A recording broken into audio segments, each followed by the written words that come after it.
meron pa binabanggit dito, Nelson, ano ha? Yan. Yun hong report din ng PNP, sa part naman ng PNP, Yes. na meron daw tinitake palang gamot. Pero teka lang, curious lang ako, naipaliwanag ba bakit umakyat sa Baguio sila Hindi, Yusek? yung nga sabi mag-ano lang daw, mag-unwind. Yan ang sabi nung mister. Okay. At yan din yung sabi ng driver. Oo. Siguro sa dami ng pressure, no? Doon sila sa Ion Hotel. Yun Diba Ion Ion Hotel? Oo, yun ang tuluyan. Ayun. Pero ang pag-unwind niya, dun sa bangin dyan. Diba? Dun niya gustong Oo mag-unwind. nga, doon siya nagmuni-muni. Yun bang yung tuba lugar, doon daw pala ata yung yung nilatag yung mga rock netting ng Malapit doon. malapit daw pala sa lugar na yun. Okay. Oho. Meron daw pong tinitake na gamot itong si Yusek Cabral. Yes. Opo. At ang gamot daw pong ito ay napatunayan na ito daw po ay antidepressant, Nelson. Tama. Oho.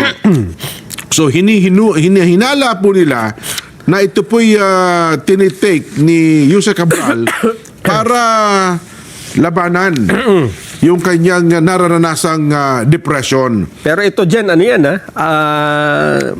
siguro makapagpapaliwanag dyan ay yung doktor niya.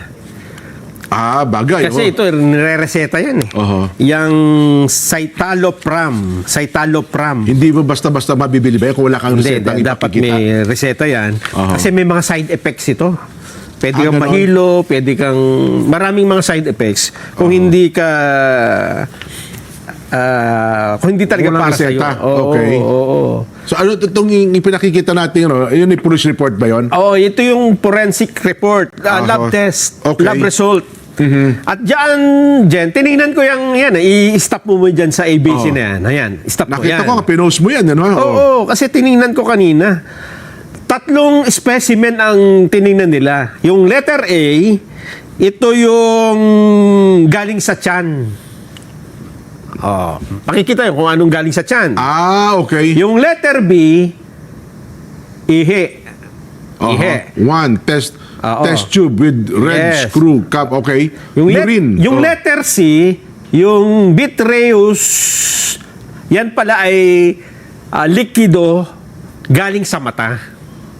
Vitreous with markings 825. Oo. Okay. Sinasabi, So kinuha yan doon sa parte ng katawan ni Yusek. Okay. Nung ino-autopsy na, nung sinusuri. Na ito palang galing sa mata, ito ang mas magiging, ang sabi dito ay, according to medical science, vitreous humor is often the most stable specimen post-mortem. Okay. Because it is less susceptible to the rapid chemical changes that occur in the blood. Ibig sabihin, pagka yung sa mata mo kinuha, mas madedetect mo. Hindi siya ma-alter ka agad dahil protected ng mata mo eh. Totoo. Okay. Doon sa mata, nakuha positive yung drug na sinasabi, yung antidepressant drug.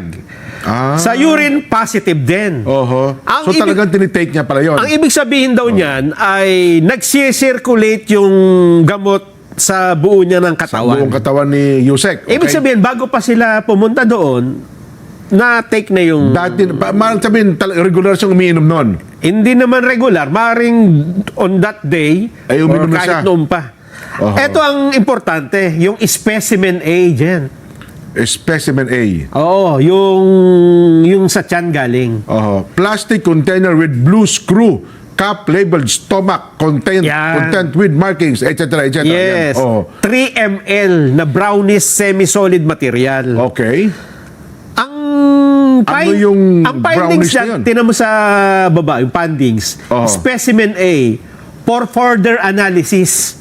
Ibig sabihin, wala pa. Wala pang resulta. Wala pa resulta. Ina-analyze pa nila. Dahil dyan, malalaman naman kung sa tiyan daw dyan, malalaman mo kung una, anong kinain.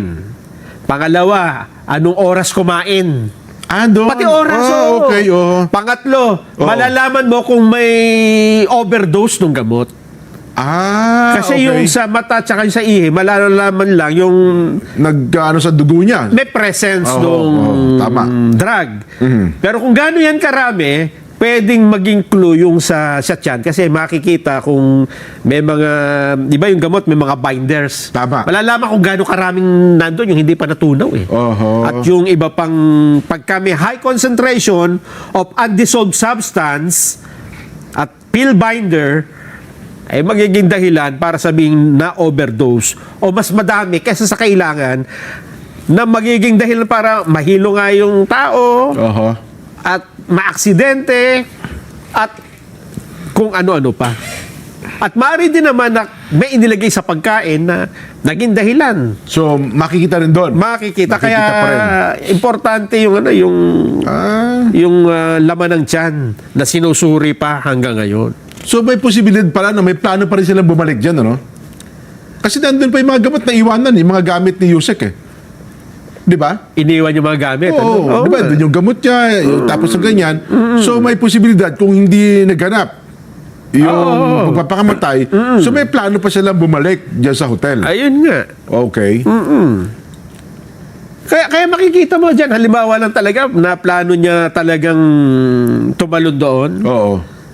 Di una, tinignan niyo muna siguro kung gaano kataas, paano niyang gagawin. Parang sinarbay niya ata. Tapos parang nung 30 sinita feet, sila, oh. umalis na. Oo. Nakakapagtaka lang na bakit hindi siya gumawa ng pagpapaalam, ano? Yung note man lang, suicide note. Oo, kahit mala sa kanya mga kamag-anak. Oho. Knowing na ano siya, di ba? Yung career niya, alam niya yan eh. Totoo. At saka, Sa ganyang sitwasyon, malamang kaysa hindi gagawa ng suicide note. oo, kasi, Diba? di ba, mag-aalala yung kanyang mga kamag-anak kung Oo. walang ganon, di ba? Oo. At magiging malabo kung ano nga ba yung papel niya dito sa kaso. Totoo. Kasi pa pwedeng ibintang sa kanya lahat eh, di ba? Kasi kung halimbawa, aywan ko lang ha, siguro sa mga maaalam sa psychology o anuhan, kapag ganyan ang sitwasyon, ako, sa isang, hindi naman tayo expert na, ano, ha? Oo. Pero malamang kasi hindi gagawa yan ng suicide note, eh. Kung talagang yun, ano, para bigyang linaw ang mga kontrobersya sa likod ng pangyayari. Kaya nasasagutan niya, may skandalo. Apakadami nga kasing katanungang lumilitaw. Bagamat nasasagot yung iba, pero pagka nasagot ang isang tanong, may lumilitaw na dalawang tanong eh. Sa Oo. bawat isang tanong na nasagot, may dalawang tanong na umuusbong eh. Yun na nga.